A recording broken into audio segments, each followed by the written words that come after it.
Ustaz, Assalamualaikum. Assalamualaikum warahmatullahi wabarakatuh. Izin, saya pengen nyapa pemirsa dulu. Oke, alhamdulillah pemirsa. Sekarang kita tanya jawab seperti channel kemarin kaitan dengan pesantren Al Imam Managed by Andalus, dan sekarang temanya adalah ngomongin ekstrakurikuler dan fasilitas. Yuk, start. Fasilitas yang didapat seperti apa, Ustaz? Dengan biaya yang kemarin itu, Ustaz. Ya, bismillah, alhamdulillah, salatu wassalamu ala rasulillah. Alhamdulillah dengan biaya kemarin 7,5 juta uang pangkal. Nah, kemudian SPP 1 juta, pendaftarannya 200 tadi. Maka insya Allah anak-anak akan mendapatkan fasilitas yang utama, masjid. Oke. Masjid dengan 2 lantai, kapasitas 600 jamaah. Kemudian kamar, ya asrama dengan isi maksimal di angka 16 santri atau kurang dari itu malah. Dan musyrifnya tinggal di dalam.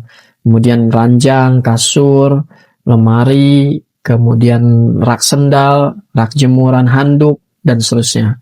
Kemudian kelas ya, kelas Toilet dengan, dulu, Ustaz. oh iya toilet ya, toilet itu Banding berapa, perbandingannya Ustaz, itu? 1 kamar mandi itu maksimal untuk 5 anak. 5 anak. Anak agar ini semua bisa cepat ya dalam beraktivitas, karena salah satu yang menyebabkan keterlambatan santri ini jumlah rasio kamar mandi yang mungkin terlalu padat ya dan panjang antriannya. Kemudian juga tempat wudhu itu biasanya yang kurang sehingga menyebabkan keterlambatan. Nah, kemudian kelas ya dengan meja kursi yang modern insya Allah ya, tidak seperti Modern ya. zaman dulu yang memang ini paduan antara besi dengan, nanti ada ya ditayangkan yang besi dengan HPL dan multiplex seperti itu. Kemudian tentu lapangan-lapangan yang ini merupakan kebutuhan bermain bagi anak-anak, karena pendidikan itu harus menyeimbangkan antara belajar, istirahat, dan bermain. Maka anak-anak kita fasilitasi lapangan basket, mini soccer, voli, badminton, tenis meja, dan yang semisalnya. Bahkan ada permainan-permainan tradisional yang akan kita kembangkan. Oke. Ya. Siap. Ke fasilitas Ustaz, apalagi fasilitasnya selain itu Ya. tadi? Kayak makan seperti Ya, Ustaz. dapur representatif, meja kursinya dimasak dan diolah dengan higienis. Kemudian juga ada ruang kesehatan bagi mereka yang sakit, maka akan dirawat di ruangan khusus. Kemudian ada kantin, ya, ada kantin itu 2 macam, ada minimarket, ada kantin basah, ya istilahnya. Yang jajanannya. Jajanan olahan itu ya, tradisional gitu ya. Kemudian juga ada ruang-ruang kegiatan seperti OSIS, seperti itu ya. Kemudian ada perpustakaan, ada lab komputer, lab IPA dikembangkan juga ya, karena kita nanti insya Allah akan buka beberapa jurusan ke depannya. Ustaz, makannya berapa kali Ustaz? Makan 3 kali sehari, yang insya Allah akan diolah memenuhi standar kebutuhan nutrisi anak-anak 4 sehat 5 sempurna, meskipun tidak mewah-mewah sekali, tetapi insya Allah akan memperhatikan proteinnya, vitaminnya, kemudian karbohidrat ya, seperti itu ya. Oke, siap. Sekarang Ustadz, ini fasilitas. Sekarang kita mulai ke ekskul Ustadz. Ya. Ekskul seperti apa Ustadz? Apa aja tuh? Ya, karena pesantren ini ada sedikit perbedaan dengan ulul albab. Ya, pesantren ini anak-anak akan dikader menjadi seorang leader. Jadi bagaimana kompetensi seorang leader ini dikembangkan di sini, sehingga ekskul yang disediakan juga mengarah ke sana. Ya, selain memang ada olahraga ya, karena memang seorang leader juga harus sehat badannya.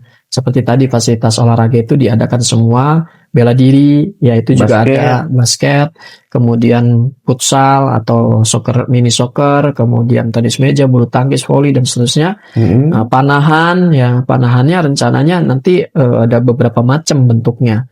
Kemudian juga public speaking. Nah, ini sebuah fenomena di mana anak sekarang ini, ya pelajar, khususnya anak SMP SMA ini, untuk bicara di depan umum ini tidak memiliki mental yang baik. Betul. Dan tidak memiliki perbendaharaan kata yang memadai, sehingga agak canggung. Jadi beberapa anak pesantren itu terlihat kurang sopan atau kurang beradab, padahal ini karena memang mentalitasnya yang tidak tertempa, kemampuan public speakingnya yang tidak ada, sehingga dia cenderung diem, bahkan tidak merespon karena dia malu gitu. Nah, kemudian juga bagaimana anak-anak diajarkan memanage waktu yang baik.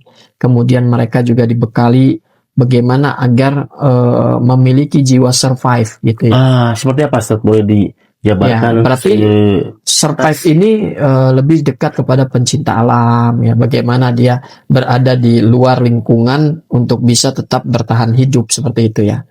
Kayak tadi permainan tradisional yang dimaksud seperti apa nih? Ini pemirsa biar bisa mendengar nih, tadi ada permainan tradisional. Emang lahannya juga berapa hektar? Apakah Iya. itu cukup tadi? Ya, seperti misalnya gubak sodor, kemudian apa itu orang Sunda bilangnya, kalau di kita orang Betawi ngomongnya loncat karet itu ya. Oh iya, loncat Ah, tinggi, loncat bilang tinggi, kemudian boy-boyan Ah, gitu ya. apa Gatri. itu gatrik gitu ya. Jadi memang permainan tradisional yang dahulu di zaman era 80 90 itu berkembang baik, dan itu memang salah satu cara menghindari atau mengurangi anak berinteraksi dengan gadget. Oke. Itu. Siap nih, tadi kan ngomongin ekskul sudah. Nah, tadi kaitan dengan survive juga sudah, fasilitas juga sudah. Nah, ada lagi pertanyaan terakhir nih, tadi fasilitas ekskul. Nah, Ustadz, saya sekarang pengen nanya, apa sih perbedaan antara Andalus Albab dengan yang Al Imam Managed by Andalus? Nah, Ya. kita saksikan di tema yang selanjutnya. Terima kasih. Nah, syukur. Assalamualaikum warahmatullahi wabarakatuh. Assalamualaikum warahmatullahi wabarakatuh.